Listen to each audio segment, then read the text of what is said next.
Okay, so this is part 2 of the ECG and lab value recording for March 13th, Friday.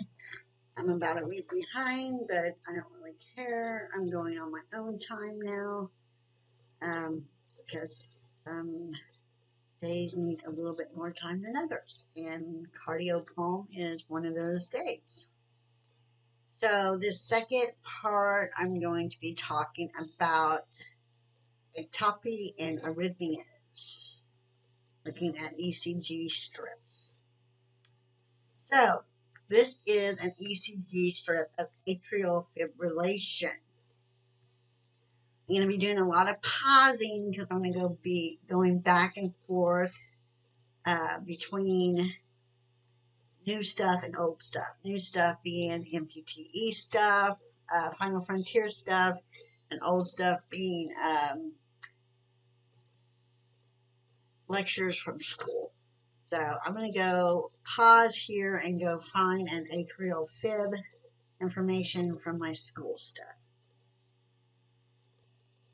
Okay, so I went back and looked at my school stuff. It's in this PowerPoint, which is 227 slides, which will probably get even longer as I copy paste the school lecture into the appropriate spot for the NPTE lecture, Final Frontier lecture. So I went and found, I love visuals, I love videos. So I'm going to add this video into the recording. I think it's important before you look at examples of arrhythmias, irregular heartbeats, that it's important to know what the regular heartbeat should look like. So we're going to look at the cardiac excitation conduction pathway. I took this picture here out of the Big Red Book. The picture that was used for the school lecture looks like a coloring page, and I didn't like it too much, so I replaced it with this picture from the Big Red Book before I inserted it into the appropriate spot in the Final Frontier lecture. Okay, so let's go ahead and watch this video. The cardiac conduction system consists of the following components: the sinoatrial node, or SA node, located in the right atrium near the entrance of the superior vena cava. This is the natural pacemaker of the heart. It initiates all heartbeat and determines heart rate. Electrical impulses from the SA node spread throughout both atria and stimulate them to contract. The atrioventricular node, or AV node, located on the other side of the right atrium near the AV valve. The AV node serves as electrical gateway to the ventricles. It delays the passage of electrical impulses to the ventricles. This delay is to ensure that the atria have ejected all the blood into the ventricles before the ventricles contract. The AV node receives signals from the SA node and passes them onto the atrioventricular bundle, AV bundle, or bundle of His. This bundle is then divided into right and left bundle branches, which conduct the impulses toward the apex of the heart. The signals are then passed onto Purkinje fibers, turning upward and spreading throughout the ventricular myocardium. Electrical activities of the heart can be recorded in the form of electrocardiogram, ECG, or EKG. An ECG is a composite recording of all the action potentials produced by the nodes and the cells of the myocardium. Each wave or segment of the ECG corresponds to a certain event of the cardiac electrical cycle. When the atria are full of blood, the SA node fires, electrical signals spread throughout the atria and cause them to depolarize. This is represented by the P wave on the ECG. Atrial contraction, or atrial systole, starts about 100 milliseconds after the P wave begins. The PQ segment represents the time the signals travel from the SA node to the AV node. The QRS complex marks the firing of the AV node and represents ventricular depolarization. Q wave corresponds to depolarization of the interventricular septum. R wave is produced by depolarization of the main mass of the ventricles. S wave represents the last phase of ventricular depolarization at the base of the heart. Atrial repolarization also occurs during this time, but the signal is obscured by the large QRS complex. The ST segment reflects the plateau in the myocardial action potential. This is when the ventricles contract and pump blood. The T wave represents ventricular repolarization immediately before ventricular relaxation or ventricular diastole. The cycle repeats itself with every heartbeat.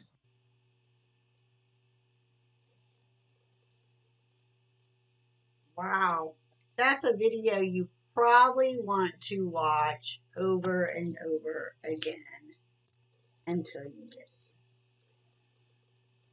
I'm going to put the reference page down there. And so, again, I'm going to pause and find our next part of the lecture. Okay, so the next thing we're going to talk about is calibration time and the ECG interpretation time and the ECG. I found a pretty good video over here. So let's go ahead and start that.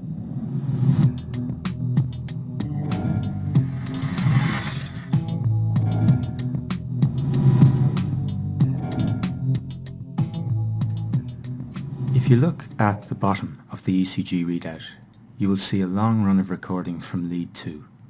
This is called the rhythm strip. We use the rhythm strip to calculate the heart rate and to diagnose abnormal cardiac rhythms. Lead 2 is used as the rhythm strip as it is usually the easiest lead in which to see P waves, and as we'll see in subsequent sections, identification and analysis of P waves plays a key role in the diagnosis of rhythm disturbances on the ECG. For now, let's deal with the calculation of heart rate. ECG recording paper is divided into large squares 5 millimeters wide, and these large squares are in turn further subdivided into small squares, each of 1 millimeter in width. For our present purposes, we can consider that in all ECG machines, the recording needles run at a constant speed over the ECG paper of 25 millimeters per second. If you think about it, you will realize that this means that distance on the ECG paper equates to time. At a recording rate of 25 millimeters per second, 5 large squares are covered in 1 second. So 300 large squares represents 1 minute. Therefore, the number of R waves in 300 large squares is the heart rate in beats per minute. Look at the rhythm strip on this ECG. There is 1 R wave present to every 5 large squares. So, in 300 large squares, there will be 60 R waves present. This patient's heart rate is therefore 60 beats per minute. Generalizing, we've found a simple method for calculating heart rate from an ECG. Identify 2 R waves on the rhythm strip, count the number of large squares between them, then take this number and divide it into 300. Provided the heart rhythm is regular, this method gives you an accurate heart rate in beats per minute.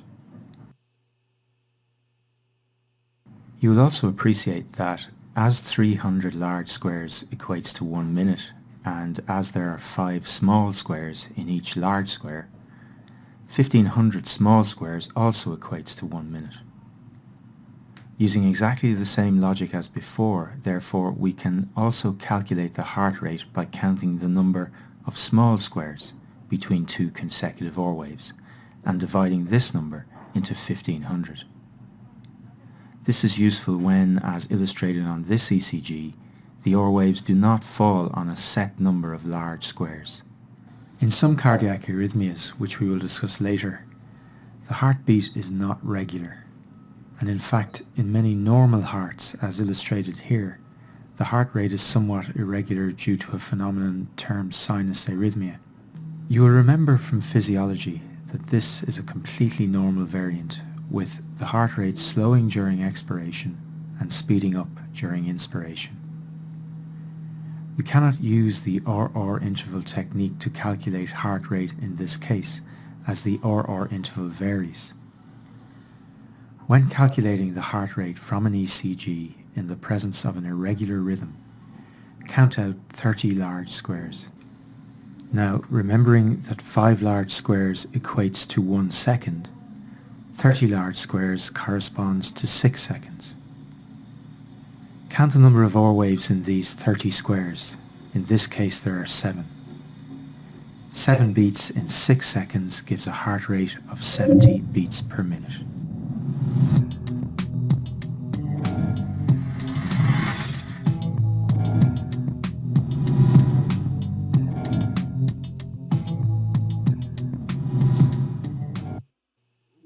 Very good video. Can't wait to see what else they have. Intro to EKG interpretation. Wow, I'm going to have to check out all this. This says ECG teacher. This one's different. Intro to EKG and ECG is the same thing. All right, let me pause and... Okay, so the next thing we're going to talk about is ECG waveforms. And so I found a pretty cool video that we're going to watch here. I'm also going to make this. Hello. Today's lecture on EKG basics will cover waveforms, segments, and intervals. The learning objectives are to recognize normal waveforms and know what physiological event each represents, to identify intervals and segments on the EKG, and to understand basic conceptual significance of abnormal intervals. Here's an example of a normal EKG. If you are an EKG reading novice, all of these lines and squiggles may be intimidating at first. We'll be learning about the different lines or leads in another lecture. However, it is probably rapidly apparent that there exists in the EKG a specific repeating pattern boxed off here. It typically consists of a very tiny wave, followed by a spike, and then a moderate-sized wave. This repeating unit represents a single cardiac cycle, and understanding it will be the focus of this lecture. So here is that repeating unit up close. Those 3 deflections of the line are known as waveforms. Waveforms are caused by changes in voltage as measured between 2 points on the body. Each waveform represents a discrete electrophysiological event in the cardiac cycle. The first waveform is called the P wave, which represents atrial depolarization.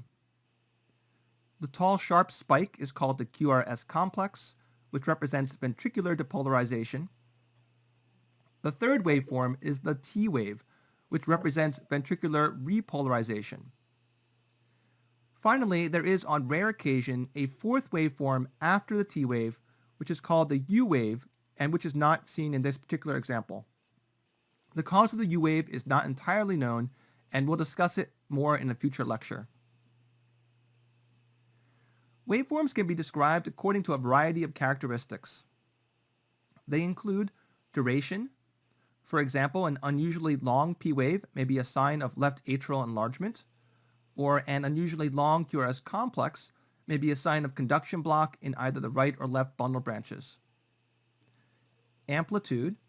An unusually tall P wave may be a sign of right atrial enlargement, or an unusually tall QRS complex may be a sign of ventricular hypertrophy. And morphology. An inverted P wave may indicate an origin of a heart rhythm other than the sinus node, or an inverted or biphasic T wave may indicate ischemia. A quick word more about the QRS complex. The complex can actually be broken down further into the upwards or positive deflection known as the R wave, the preceding downward or negative deflection known as the Q wave, and the following negative deflection known as the S wave. There are some conventions regarding labeling of the QRS complex of which you will need to be aware. First, you'll notice that in this example, the Q and S are written in lowercase, while the R is in uppercase. That is not based on whether they are positive or negative, but rather whether they are subjectively large or small. In shorthand, one could label this complex as lowercase q, uppercase r, and a lowercase s. Let's look at 3 more examples. In this case, the initial negative deflection is very prominent, so there is an uppercase q followed by a lowercase r. As there is no S wave following the R wave on the EKG, the S is left off the letter-based designation. In this case, there is no Q wave prior to the R wave, so that letter is left off the designation this time, and as the R wave and S wave are both equally prominent, they are both written in uppercase letters.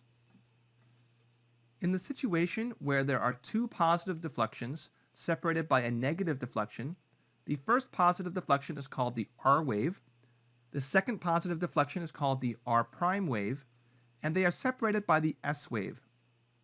In the event that the downward deflection separating the 2 peaks doesn't actually dip below the baseline, some people would refer to the complex as a notched R wave instead of an R-S-R prime complex. Finally, although it is not shown here, in the event that the QRS complex consists only of a single, purely negative deflection, it is known as a QS complex. This all might seem a little tricky at first, but will quickly become second nature after minimal practice. Some of the details as to why the QRS complex may look the way it does in specific situations is described in more detail in the lectures on bundle branch blocks and ventricular hypertrophy. Now let's return to the full set of waveforms and even include a little bit of a second waveform set to assist with the discussion of segments. Segments are lines which connect waveforms. They are simply named based on the 2 endpoints. For example, this line connecting the P wave and the QRS complex is the PR segment.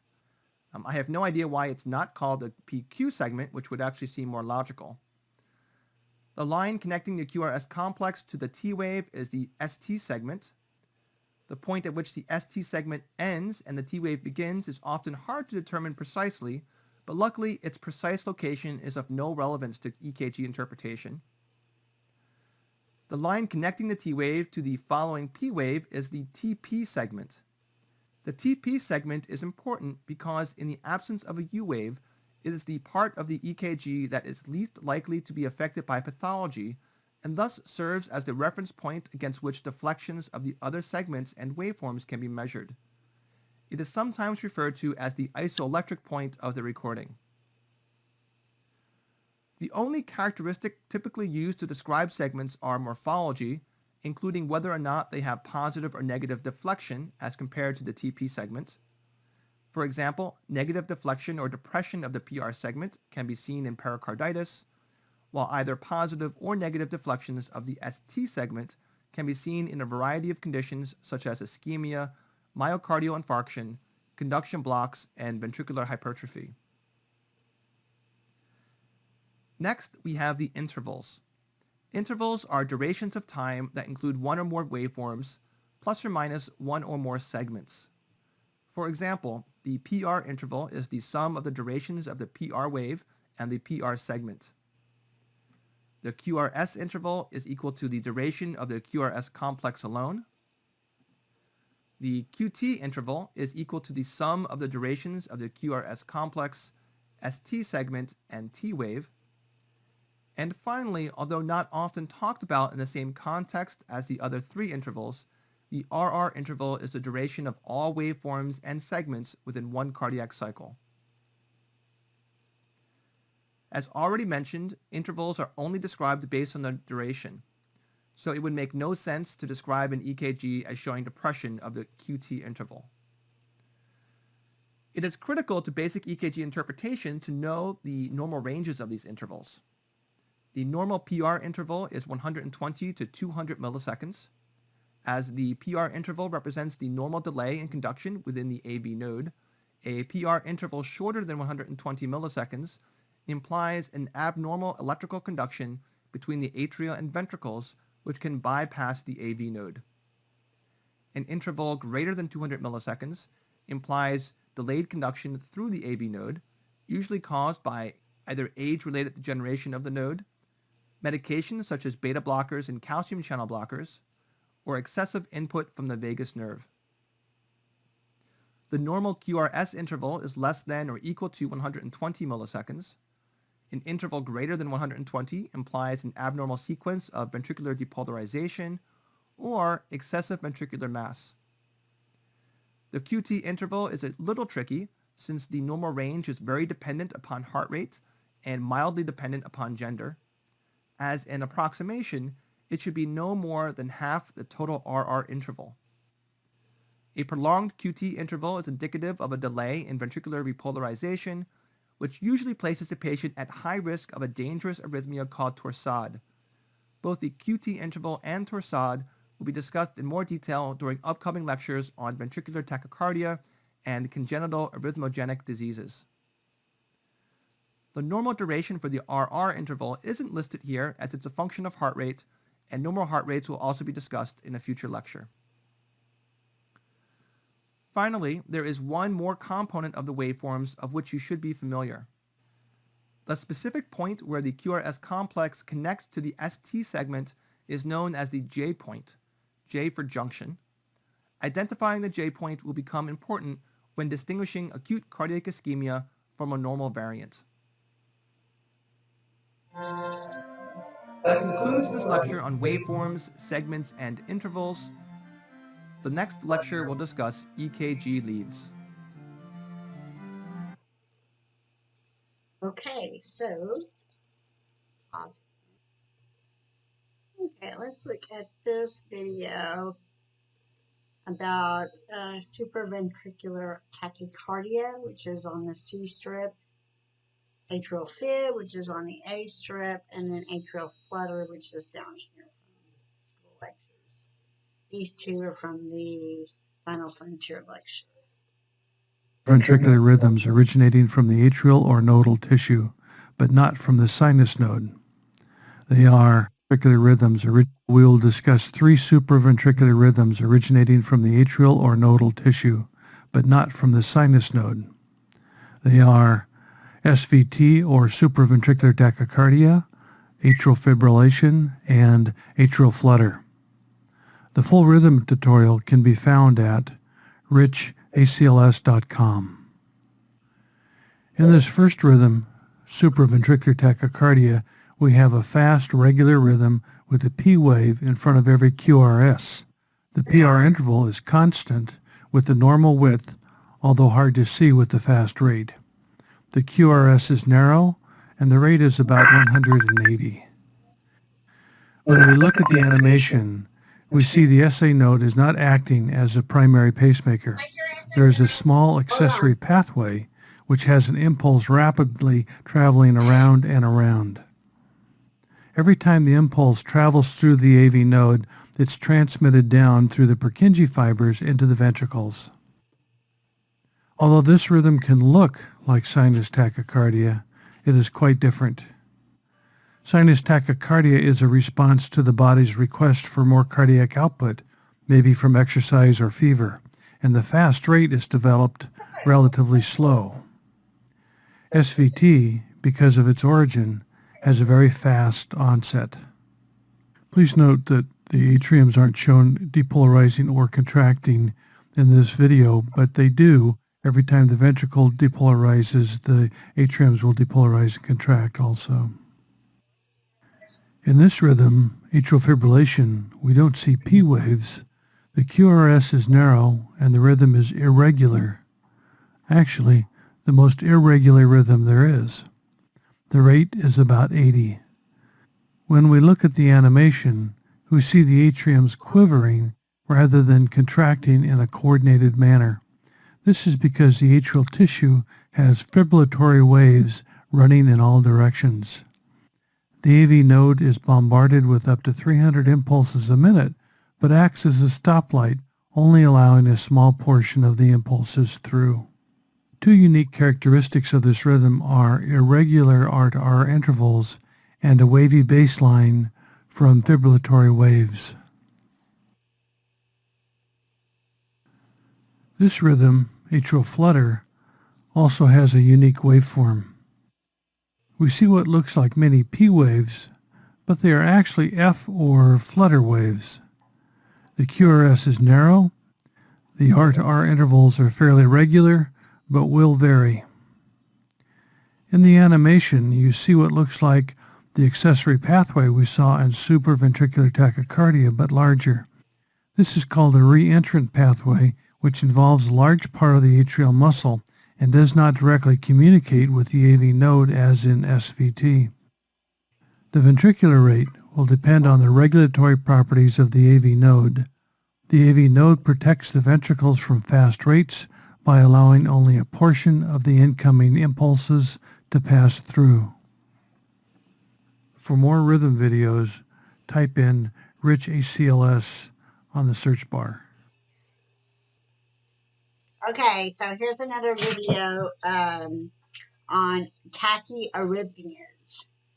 So as I'm looking for videos, I see that they are grouping them by type of rhythms. So here's another one. Here we go.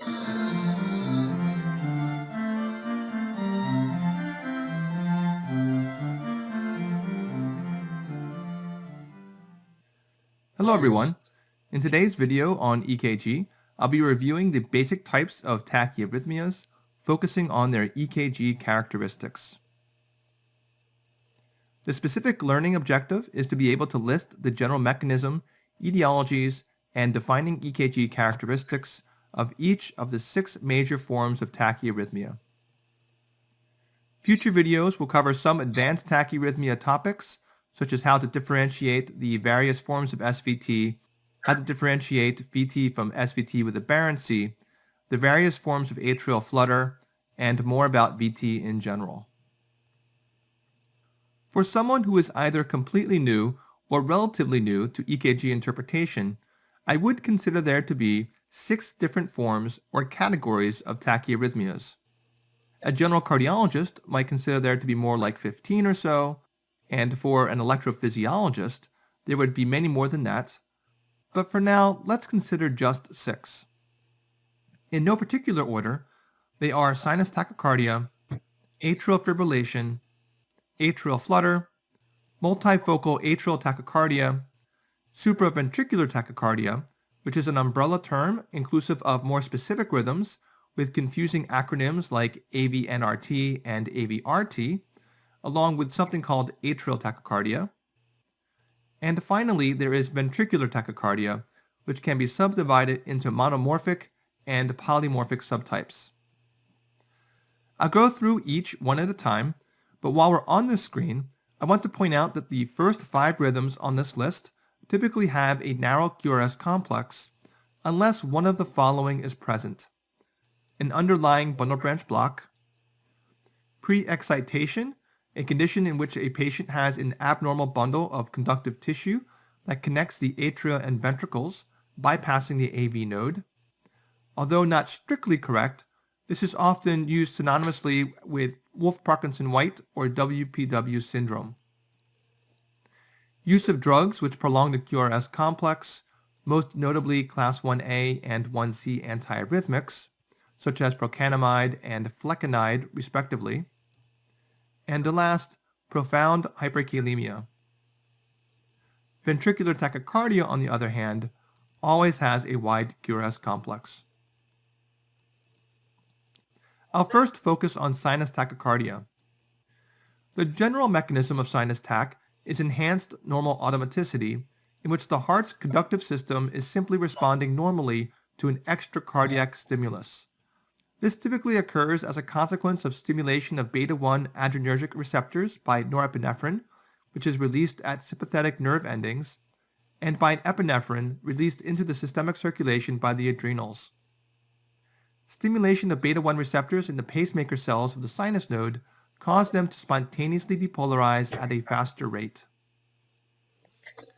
There are many etiologies of sinus tachycardia. The only unifying theme to the etiologies is that, with the exception of CHF exacerbations, and possibly the idiopathic syndromes, they otherwise are not primary disorders of the heart, but rather pathophysiologic states which result in increased activity of the sympathetic nervous system. On EKG, the hallmark features of sinus tachycardia are first, that it is regular. Second, the P waves are clearly discernible before each QRS complex with identical morphology to normal sinus rhythm. Sinus tach develops over minutes to hours rather than over a few seconds, and the rate is usually variable over time rather than being fixed. The next rhythm is atrial fibrillation, usually abbreviated AFib. The general mechanism of AFib is something called micro-reentry, but the details of the specific mechanism is still debated and an area of active research. All theories about the specific mechanism invoke multiple simultaneous chaotic waves of depolarization propagating through the atria with frequencies in excess of 500 beats a minute, though only a fraction of those impulses will pass through the AV node to depolarize the ventricles. As a consequence of these chaotic depolarization waves, there is no organized atrial contraction. While sinus tach has etiologies, it's more accurate to describe AFib as having risk factors. The difference is that while just about every person who develops sepsis or hypoxemia or psychosis will get sinus tach, not everyone who has hypertension or coronary disease ends up with AFib. These risk factors for AFib can be divided into those which predispose to AFib by predisposing to left atrial stretch and dilation, such as hypertension, CHF, mitral valve disease, and coronary artery disease.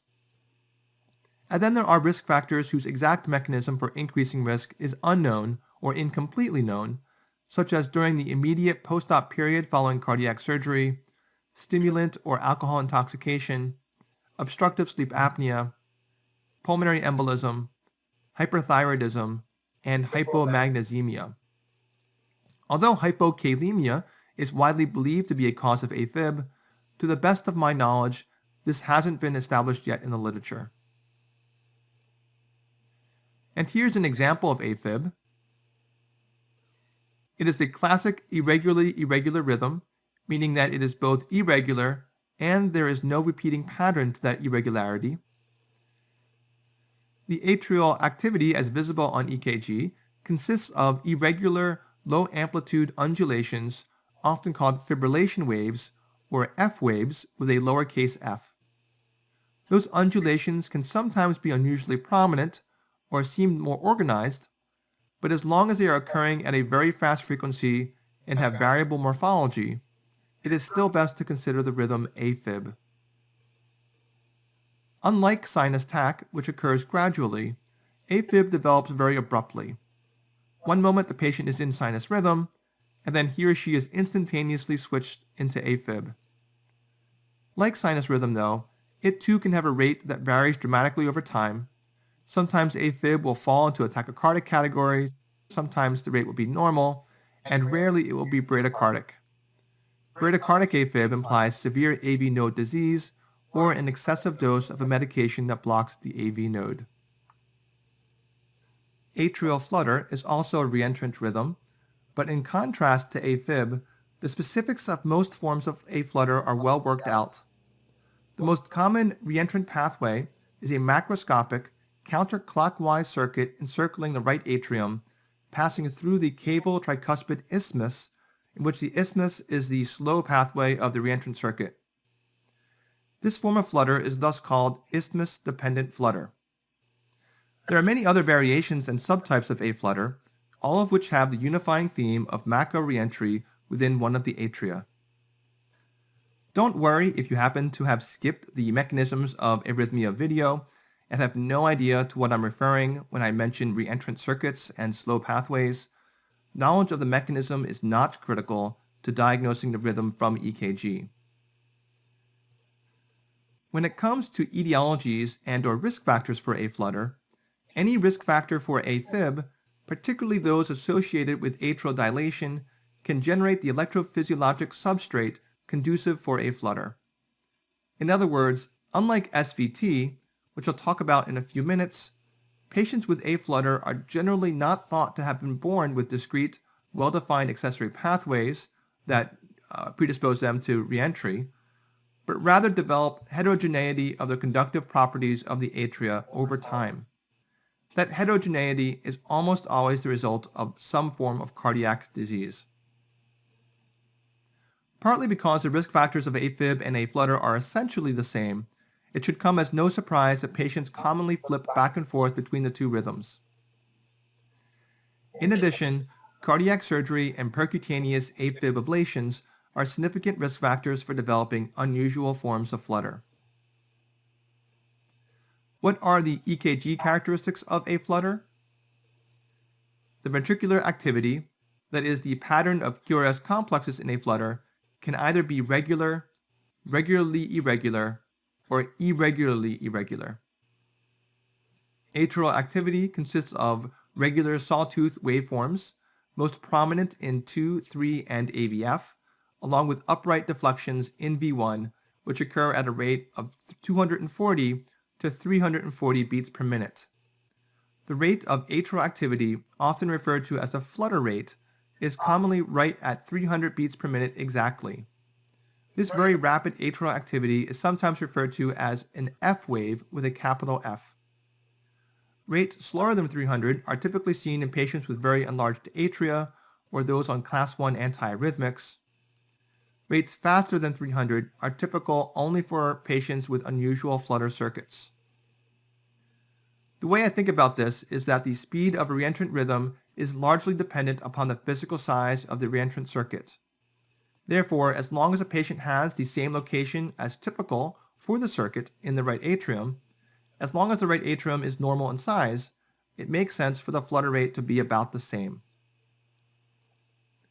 Usually, 50% or more of atrial impulses are blocked by the AV node. So for example, if the flutter rate in the atria is 300 beats per minute, but every other atrial impulse is blocked by the AV node because of the AV node's refractory period, then the overall ventricular rate will be 150 beats per minute. Like AFib, aflutter develops abruptly. And finally, the rate can vary over time and can demonstrate abrupt discrete incremental changes associated with abrupt changes in the degree of AV block. Let me show you 3 variations of aflutter. First is a regular ventricular response. In this case, a consequence of 2-to-1 AV block producing a ventricular rate of 150. It's not very common, but on occasion, AV block and aflutter can manifest an interesting pattern in which 4-to-1 AV block alternates with 2-to-1 AV block in a repetitive pattern resulting in a regularly irregular ventricular response. If the atrial rate is around 300, this pattern will result in a ventricular rate of around 100. Very astute viewers might note that in this particular example, the second QRS complex in each pair here comes ever so slightly late for a pure 4-to-1 alternating with 2-to-1 block, which is fairly common to see in this pattern. And aflutter can also have an irregularly irregular pattern, which can mimic AFib if the flutter waves are very small, or if the rhythm is being evaluated on a telemetry monitor, which often do not capture atrial activity with sufficient resolution. A minute ago, I mentioned that aflutter can demonstrate discrete incremental changes in rate. Let me show you what I was talking about. Most modern telemetry systems have the capability of graphing heart rate as a function of time. Here's how that graph might look for a patient who starts in sinus rhythm and then develops flutter. So the patient is chugging along with a sinus rate in the 60s with a little completely normal rate variability, and then suddenly converts into flutter. At first, maybe the patient is in 2-to-1 block at 150 beats per minute for, let's say, 30 minutes, then abruptly converts to flutter with 4-to-1 block at 75 beats per minute. Then there is a brief period of variable block before the patient develops 4-to-1 block alternating with 2-to-1, then some variable block again, before ending up in consistent 2-to-1 block, and then snap, the patient spontaneously converts back to sinus rhythm again with the sinus rhythm's intrinsic rate variability. This results in a pattern of incremental, discrete changes in heart rate. Occasionally, a student or resident can look like a superstar by suggesting flutter from only looking at a similar rate as a function of time graph before having the opportunity to see an actual rhythm recording. The next rhythm is called multifocal atrial tachycardia, abbreviated MAT. Of the 6 categories of tachyarrhythmias, this is the least common. The 5th category of tachyarrhythmia is supraventricular tachycardia, abbreviated SVT.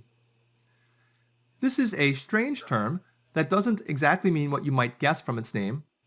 After all, sinus tach would seem to be a supraventricular tachycardia, since it originates from above the ventricles.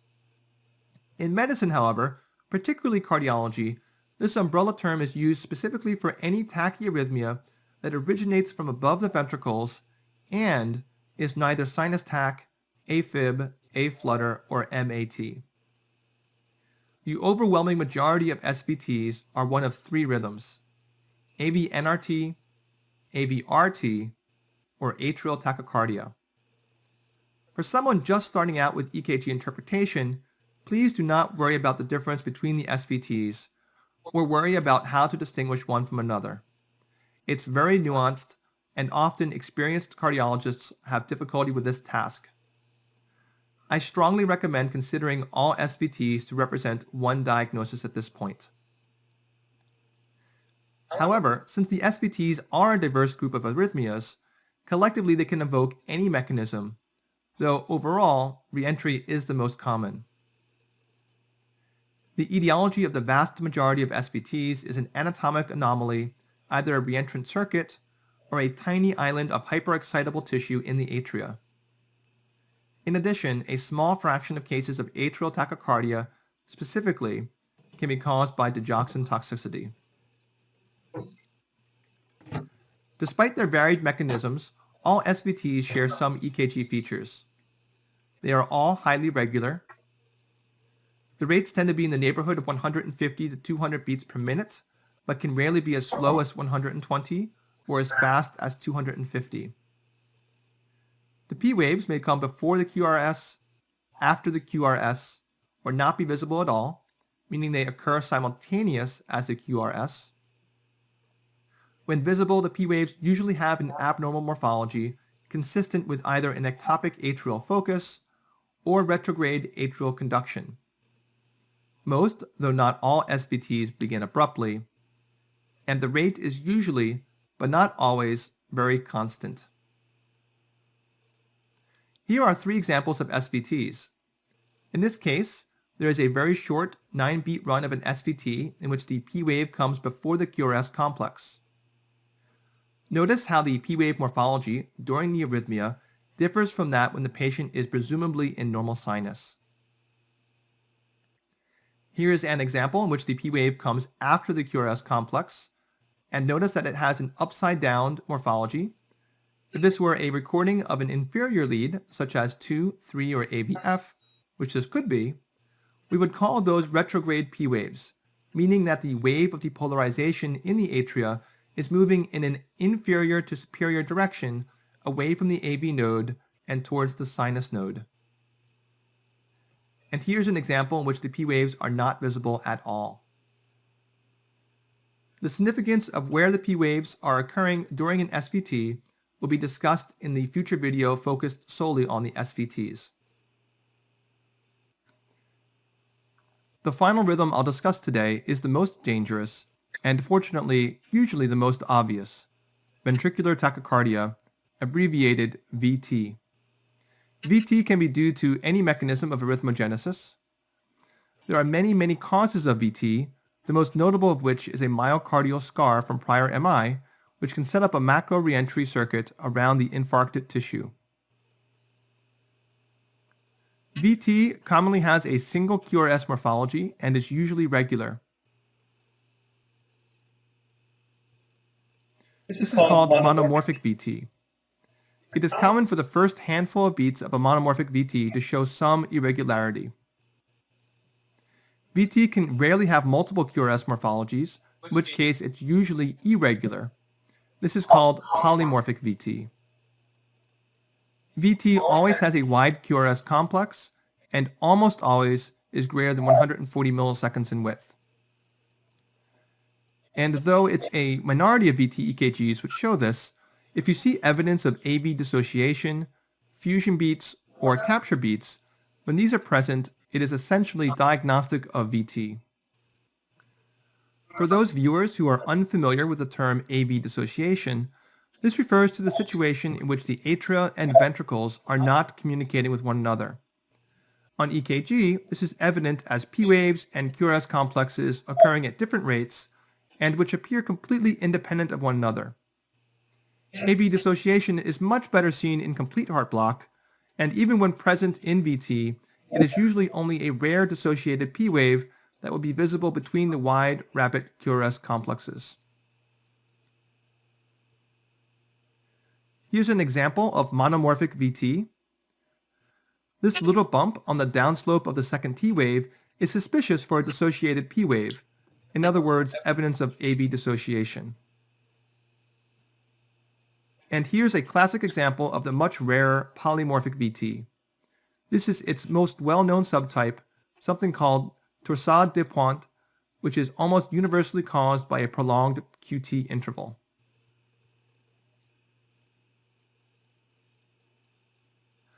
So those are the 6 basic types of tachyarrhythmias. As I said at the beginning of the video, some of these, specifically SVT, VT, and atrial flutter, have numerous subtypes and variations that you can worry about at a later stage of training. At this point, I recommend proceeding to my next EKG video entitled How to Identify Almost Any Tachyarrhythmia with 6 Easy Questions.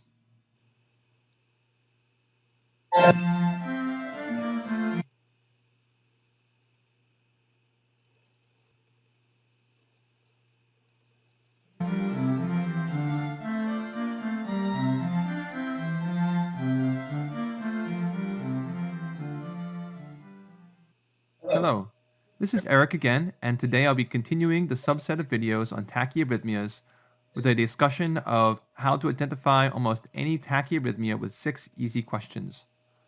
I say almost because there are a handful of uncommon rhythms which require a lot of background and training to accurately identify, such as the specific forms of supraventricular tachycardia.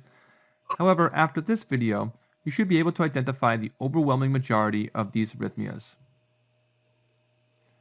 To very briefly review from the last video, here are the 6 basic types of tachyarrhythmias: sinus tachycardia, atrial fibrillation, atrial flutter, multifocal atrial tachycardia, supraventricular tachycardia, which we are considering at this point as one entity, even though we should acknowledge that it actually includes numerous other more specific diagnoses, most notable of which are things called AV-NRT, AV-RT, and atrial tachycardia. And finally, ventricular tachycardia, which can be easily subdivided into monomorphic and polymorphic subtypes. The 6 questions will allow you to place any tachyarrhythmia into one of these types with 99% certainty. So what are the important questions? Question 1. What is the rhythm's rate? Question 2. What is the regularity? Number 3 is the QRS complex narrow or wide? Number 4. What is the atrial activity? Number 5. What is the relationship of P waves to QRS complexes? And finally, a 2-part question: is the onset of the rhythm abrupt or gradual, and does the rate vary? I'll discuss the significance of each question one at a time. Regarding the rate, most tachyarrhythmias have largely overlapping possible rates, limiting the usefulness of this characteristic in general. However, there are a few observations or possible exceptions. First, the maximal predicted sinus rate is approximately 220 minus the person's age in years. This is not an absolute rule. World-class elite athletes can violate it, for example. However, if you encounter an 80-year-old man with a heart rate of 170, you can say with complete confidence without knowing anything else that the patient does not have sinus tachycardia. Next, a ventricular rate of exactly 150 is suggestive of atrial flutter with 2-to-1 AV block. Certainly other rhythms can have rates of 150, and as discussed in the last video, the ventricular rate in atrial flutter can be almost anything. However, it is surprising how often in practice that an unknown arrhythmia with a rate of exactly 150 turns out to be a flutter. The third observation is that most SVTs have rates of 150 to 200 beats per minute. While it's possible that an arrhythmia at 120 or 130 is due to a particularly unusual SVT, especially in patients on antiarrhythmics, this is not common. And the last, multifocal atrial tachycardia is almost always less than about 160. Moving on to question 2, is the rhythm regular, regularly irregular, or irregularly irregular? While regularly irregular bradyarrhythmias, particularly type 1 second-degree AV block, are not rare, regularly irregular tachyarrhythmias are rare. The only two examples are atrial flutter with variable but consistently variable AV block, for example the 2-to-1 alternating with 4-to-1 pattern mentioned in the last video. The other example is any SVT superimposed on type 1 second-degree AV block. Regarding irregularly irregular tachyarrhythmias, there are only 4: AFib, aflutter with inconsistently variable AV block, MAT, and polymorphic VT. If you see an irregularly irregular tachyarrhythmia, it does not matter whether or not the QRS is wide or narrow, or whether you see the P waves or not. You can be almost certain the rhythm is one of these. The only alternative, which is not listed here because it's not a true tachyarrhythmia in the same sense as the others, would be something like sinus tachycardia on which is superimposed frequent premature beats. This type of pattern is usually only seen in patients with significant cardiac disease or profound electrolyte abnormalities. Question 3, are the QRS complexes narrow or wide? A narrow QRS complex, that is one that is less than 120 milliseconds in duration, excludes VT. A wide QRS complex, on the other hand, can be consistent with either VT or with any other rhythm with the addition of aberrant conduction, such as bundle branch block, pre-excitation, meaning an accessory conductive pathway between the atria and ventricles, concurrent use of class 1A or class 1C antiarrhythmics, or profound hyperkalemia. Question 4, what is the atrial activity? There are a number of different parts to this question. First, are there P waves at all? And if so, are they the same morphology as when the patient is in normal sinus rhythm, assuming a baseline EKG is available? If the P waves look the same, it is highly likely, though not definitive, that the patient has sinus tachycardia. If the P waves are retrograde in morphology, meaning they are downgoing in lead 2 and or upright in lead AVR, it strongly suggests an SVT. Obviously, the presence of sawtooth flutter waves is indicative of flutter. Remember that flutter waves are best seen in the inferior leads, and rapid atrial activity is also often seen well in V1. And finally, if there is no discernible atrial activity and the ventricular rhythm is irregular, it suggests AFib. No discernible atrial activity and a regular rhythm suggests either SVT or VT. Question 5. What is the relationship of P waves to QRS complexes? For example, do the P waves come before or after the QRS? If the P waves come after, it is highly suggestive of an SVT.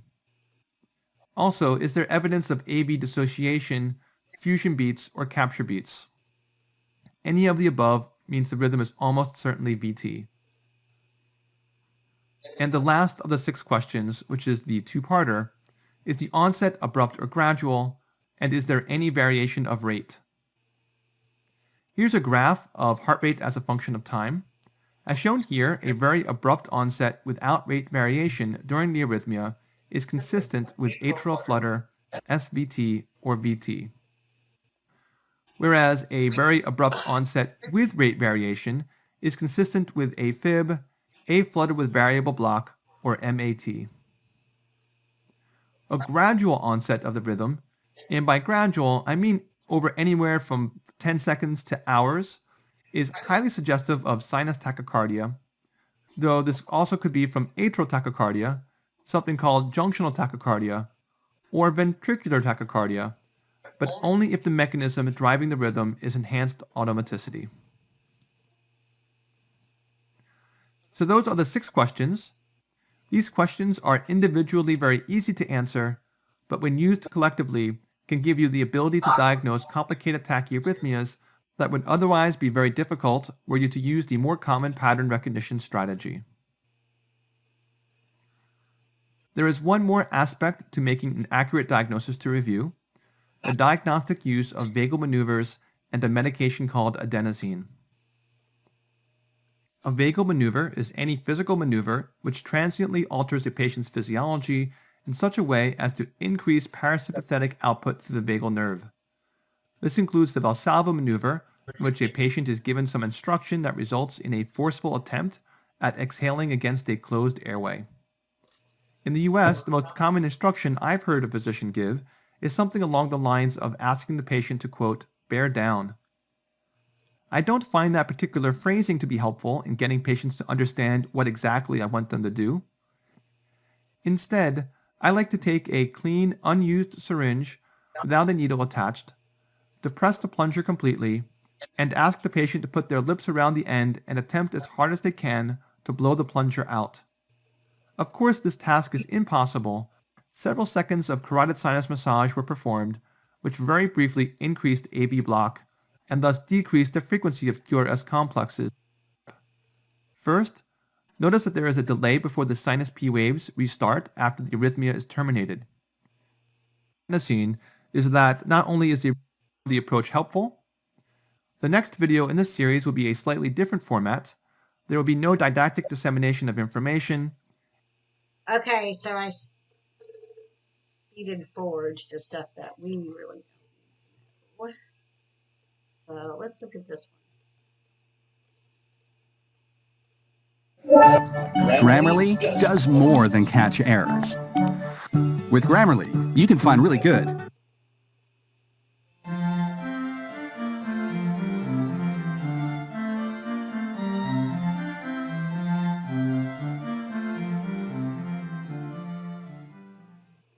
This is Eric again, and today I'll be finishing the video subset on tachyarrhythmias by providing you some unknown examples to practice and then reviewing them. As this is an extension from the previous video on how to diagnose almost any tachyarrhythmia with 6 easy questions, the learning objective is the same. To keep the video as short as possible, and because people take different lengths of time to review, I'll only wait a moment after showing each EKG before going into the discussion. I recommend pausing the video and taking as long as necessary for you to develop your own opinion about the diagnosis. And I highly recommend using the 6 easy questions from the last video, which will serve as the framework around which I analyze each rhythm. To very briefly review, these are those questions. Question 1, what is the rhythm's rate? Question 2, what is the regularity?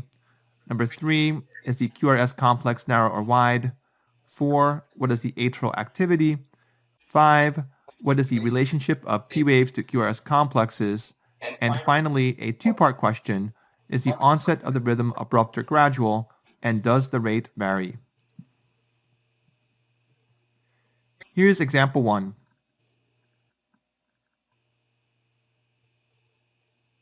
Let's ask the 6 questions. What is the rate? Using the 10-second rule, we can count 22 QRS complexes across the 10-second rhythm strip, which we then multiply by 6 to get a rate of about 132. What is the regularity? It is irregularly irregular. Are the QRS complexes narrow or wide? They are narrow. what is the atrial activity?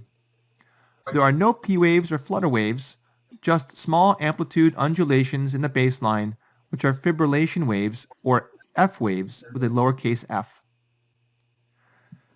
So we can actually stop the 6 questions here because we have enough information to say with 100% certainty that this rhythm is atrial fibrillation. Example 2. What's the rate?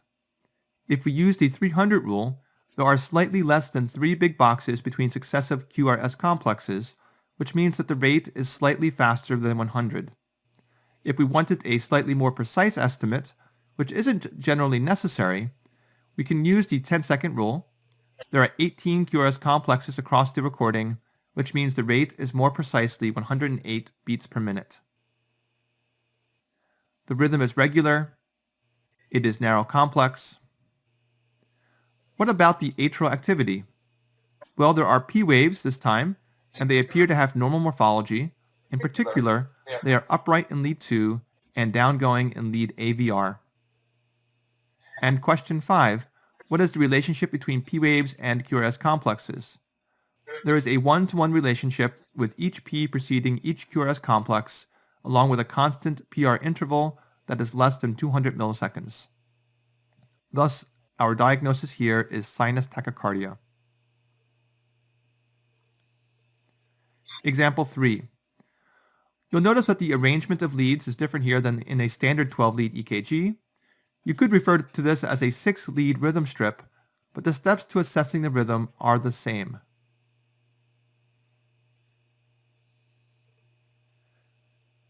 Estimation of the heart rate is a little tricky because we can't use the 10-second rule since the strip is not 10 seconds long, and the number of big boxes between each QRS complex falls somewhere between 1 and 2, which gives us a big range of rate that falls somewhere between 150 and 300. Is there any way to be more precise? If you remember that each large box is 200 milliseconds, that means there are 5 large boxes in 1 second. So let's see how many QRS complexes occur in 1 second. Looking here, for example, we see that in each 1 second interval, there are almost exactly 3 complete cardiac cycles. 3 cardiac cycles in 1 second means 180 cardiac cycles in 1 minute. Therefore, the rate is about 180 beats per minute. It's regular, but this time the QRS width is slightly greater than 120 milliseconds, so it's a wide complex tachycardia. Do you see any atrial activity? There certainly isn't anything very regular or obvious, but if you look very closely, you can see that there are rarely some extra bumps in the waveforms that come at different times. Probably the clearest example occurs right here in lead 2, which corresponds to these similar bumps in 3 in AVF, and even 1 in AVR. If you saw this in just a single lead, you might speculate it was artifact or noise, and of no consequence. However, seeing it in 4 different leads simultaneously strongly suggests it's something real, and that something real is a dissociated P wave. Are there any other dissociated P waves? There are. These aren't as obvious, but look at the T wave 2 beats earlier. Notice anything different about them? For example, in lead 2, that T wave is just a little bit taller than the others. The same can be said of the T waves in 3 and AVF. And the T wave in AVR is just a little bit deeper than the others. The reason for this is another dissociated P wave that happens to strike at the exact peak of the T wave. So summarizing our findings, we have an unusually rapid, regular, wide complex tachycardia with dissociated P waves. You can be very certain this is ventricular tachycardia, which is obviously the monomorphic subtype. Example 4. Using the 10-second rule, there are 23 QRS complexes across the EKG, so the rate is 23 times 6, or 138. It is irregularly irregular and has narrow complexes. The atrial activity, flutter waves at a rate of about 300, best seen in the inferior leads and V1. Therefore, this tachyarrhythmia is atrial flutter with variable AV block. Example 5. You may immediately notice that this strip has two distinctly separate rhythm issues. The first third is a bradyarrhythmia, but we are going to focus on just the other 2/3.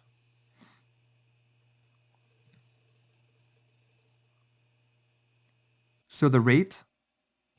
It's very hard to say since it's irregularly irregular and we don't have a full 10 seconds to evaluate it, but we can very approximately estimate that it's somewhere between 200 and 250 beats per minute.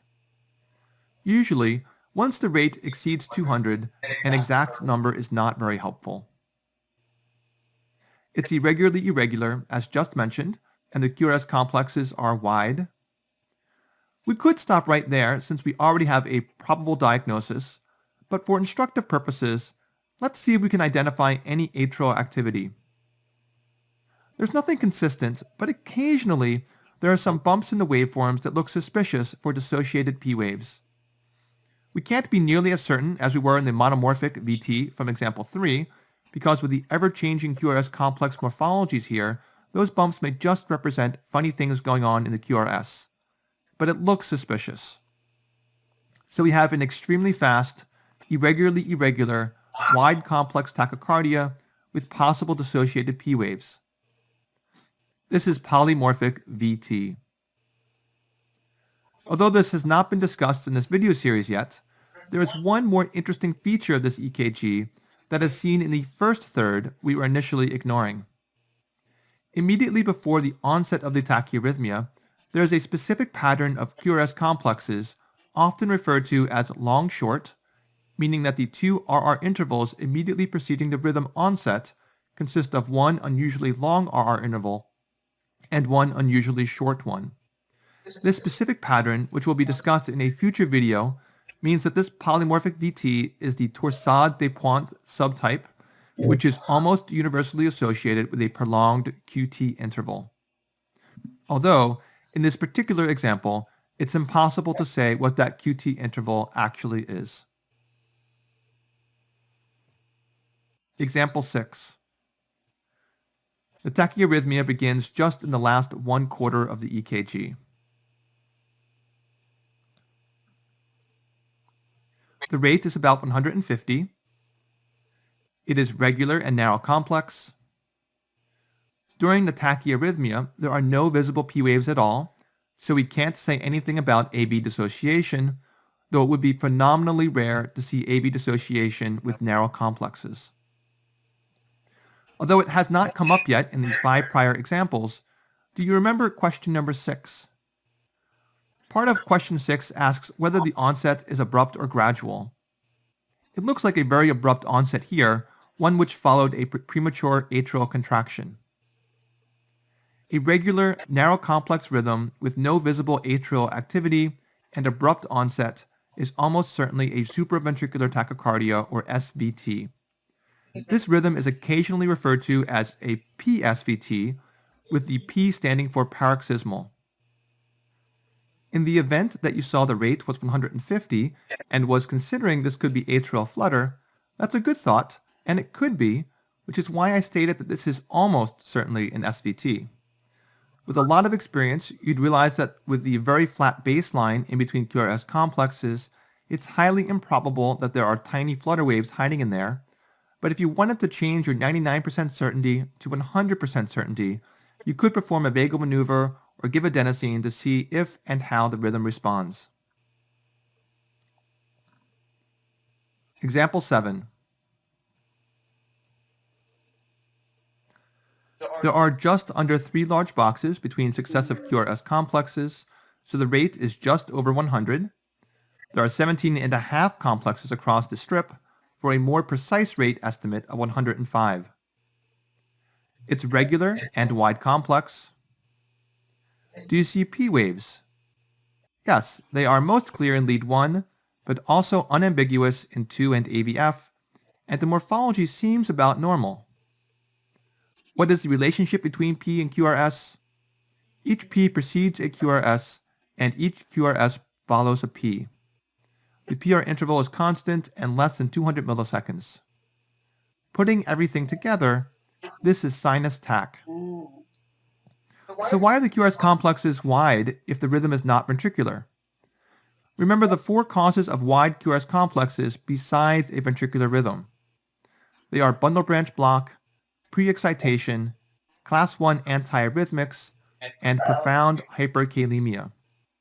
Although we are given nothing about the patient's history, the morphology of these complexes are classic for a left bundle branch block. Specifically, there is a broad R wave in one AVL and V6, without either a little Q wave or a significant S wave, and there is ST depressions and T wave inversions in those same leads. In addition, the complex in V1 consists of a deep QS complex with no R wave and is followed by mild ST elevation and prominent T waves. Classic left bundle branch block. Example 8. Using the 10-second rule, with 25 QRS complexes across the 10-second strip, the overall rate is about 150. It's clearly irregularly irregular and narrow complex. What about the atrial activity? Let's zoom in on lead 2 in the rhythm strip. There is clearly a small discrete waveform before most of the QRS complexes. These are P waves, but you can see that there are many different morphologies, and no one morphology seems to be particularly predominant. The QRS complexes that don't seem to be preceded by a P wave may simply have P waves that are too small to be seen, or ones that are obscured by the preceding T wave. So in summary, this is an irregularly irregular, narrow complex rhythm with 3 or more different P wave morphologies and without any one specific predominant P wave. Thus, this is by definition multifocal atrial tachycardia. For the last 2 examples, I'll give you something more challenging. Example 9. And for this one, I'll give you an additional clue. Here's the data from the inpatient telemetry monitor displaying the heart rate as a function of time. This rhythm obviously occurs during the period when the patient is tachycardic. Going through the 6 questions, there is about 2.5 large boxes between successive QRS complexes, suggesting a rate in the mid-120s. With the 10-second rule, you would estimate about 126. It's regular and narrow complex. What about atrial activity? If you look very closely, you'll notice that there really isn't any visible activity. Of course, that doesn't necessarily mean there is no atrial activity, because it could be of such low amplitude we can't see it on the surface EKG, or perhaps there are P waves that are buried within the QRS complexes, but we can't really see them. Without the telemetry data, we couldn't say for certain this wasn't sinus tachycardia with extreme low amplitude P waves. However, sinus tach does not happen instantaneously as the telemetry shows, nor does it have a complete lack of rate variability. So if this isn't sinus tach, what is it?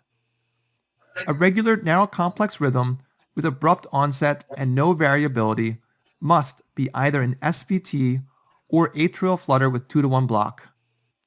The overall ventricular rate is unusual for both of those possibilities, but there really isn't any other explanation. So the EKG must represent one of them. There is absolutely nothing to suggest flutter waves in the inferior leads or V1, and the tiny R' waveform seen in V3 could be a P wave tacked onto the back of a QRS, both of which are more suggestive that this is an SVT. However, the general appearance of the baseline in V5 and V6 looks vaguely sawtoothed to me, suggesting more a flutter. But those are unusual leads in which to see flutter waves. The bottom line, I think it's impossible to say which of these 2 rhythms we actually have without additional diagnostic maneuvers such as carotid sinus massage or adenosine. Unfortunately, there are rare occasions in which the EKG alone will be insufficient to make a definitive rhythm diagnosis. Finally, example 10. Rate is about 150, and it's regular. Regarding the QRS complex width, It's just at 120 milliseconds, so straddles the border of narrow or wide complex. What about the atrial activity? This is the tricky question. Most trainees don't see any atrial activity at all here, and it would not be unexpected for someone to reach the conclusion that a borderline wide complex tachycardia was probably VT. However, let's look very closely at lead V1. Do you notice any atrial activity now? There is activity, and in fact it's very regular. You can see tiny bumps at the tail end of each T wave. Okay, so maybe this is just sinus tach with a borderline wide QRS due to a left bundle branch block. We saw that before a few examples ago. That's another good thought, but let's actually zoom in on V1. Not only is there regular, consistent atrial activity at the tail end of each T, there is also a tiny bump at the very beginning of the ST segment. If you assume that this was part of the QRS complex, that's completely understandable, but I can tell you with much experience that you will realize that those bumps superimposed on the beginning of the ST segment are the exact same ones superimposed on the end of the T wave. Thus, there is regular atrial activity occurring at a rate of about 300 beats per minute in a regular tachycardia whose overall rate is about 150 beats per minute. So what's this rhythm actually? It's atrial flutter with 2-to-1 AV block. Can we be 100% certain of that from this EKG alone? No, not 100% certain, but I'd arbitrarily say about 99.5% certain. That's it for these examples of how to diagnose tachyarrhythmias with 6 easy questions. I hope you found. Okay, I'm going to stop this video here because it's about an hour and 15 minutes long. And I'm going to start another video. Part 3, I guess, of today. Because we just really got started here. We did focused on the Final Frontier NPTE stuff right here. Backed up, addressed cardiac excitation, conduction pathway, watched a video on that, watched a video on waveforms, and watched several videos on tachyarrhythmias. And then, so, I'm going to do a part 3, going back to the basics over here, and then this addressing the 6 questions on how to diagnose the arrhythmia in part 3. So we're going to stop right here.